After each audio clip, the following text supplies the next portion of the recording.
વાલીઓ અને વહાલા વિદ્યાર્થી મિત્રો, આપ સૌને મારા નમસ્કાર. મારું નામ ધાડી પ્રિન્સિપલ મનુભાઈ. હું ધોરણ 6 માં અભ્યાસ કરું છું. આજે કન્યા કેળવણી મહોત્સવ અને શાળા પ્રવેશોત્સવ 2025-26 ના આ શુભ પ્રસંગે મને વિજ્ઞાન અને ટેકનોલોજી વિશે કંઈ કહેવાનો મોકો મળ્યો છે. તેનો મને ખૂબ આનંદ છે. વિજ્ઞાન અને ટેકનોલોજી આપણી જીવવાની, કામ કરવાની અને વાતચીત કરવાની રીતમાં ક્રાંતિ કરી છે. આ ક્ષેત્રમાં પ્રગતિને આપણા સમાજમાં નોંધપાત્ર ફેરફારો કર્યા છે. ચક્રની શોધથી લઈને કૃત્રિમ બુદ્ધિમત્તાના વિકાસ સુધી વિજ્ઞાન અને ટેકનોલોજીએ માનવ પ્રગતિને આકાર આપ્યો છે. આધુનિક યુગમાં આપણે આપણા જીવવાના લગભગ દરેક પાસાઓ માટે ટેકનોલોજી પર આધાર રાખીએ છીએ. સ્માર્ટફોન અને ઇન્ટરનેટ દ્વારા કોમ્યુનિકેશન ત્વરિત બની ગયું છે.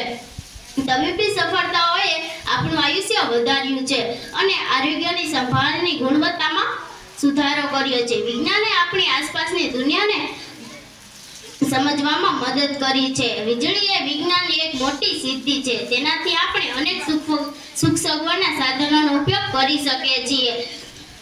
આગગાડી, મોટર અને વિમાન જેવા સાધનોનો ઉપયોગ કરી આપણે ઝડપી મુસાફરી કરી શકીએ છીએ. તાર, ટેલિફોન અને ફેક્સ જેવા સાધનોનો ઉપયોગ કરી આપણે સંદેશાની ઝડપી આપ-લે કરી શકીએ છીએ. રેડિયો અને ટેલિવિઝન જેવા સાધનોનો ઉપયોગ કરી આપણે દેશ વિદેશના સમાચાર જાણી શકીએ છીએ. અદ્યતન શોધોને લીધે આજે આપણે દર્દીઓને જીવલેણ રોગોથી બચાવી શકીએ છીએ. શીતળા નાબૂદ થઈ ગયો છે, ક્ષય નિવારી શકાયો છે.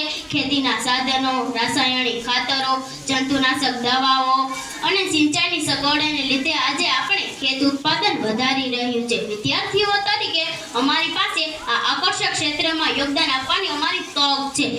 સ્ટેમ શિક્ષણને અનુસરીને અમે નવીનતાની આગામી તરંગનો ભાગ બની શકીએ છીએ. ભલે તે આબોહવાના પરિવર્તનના ઉકેલો શોધવાનું હોય, ટકાઉ ઉર્જા સ્ત્રોતો વિકસાવવાનું હોય અથવા બ્રહ્માંડના રહસ્યોની શોધખોળ મેળવવાની હોય, શક્યતાઓ અનંત છે. ચાલો આપણે વિજ્ઞાન અને ટેકનોલોજીની અજાયબીઓને અને આપણી આસપાસની દુનિયા પર સકારાત્મક પ્રભાવ પાડવા પ્રયત્ન કરીએ. સાથે મળીને આપણે એવું ભવિષ્ય બનાવી શકીએ છીએ જ્યાં નવીનતા અને પ્રગતિ એકસાથે આગળ વધે. અસ્તુ.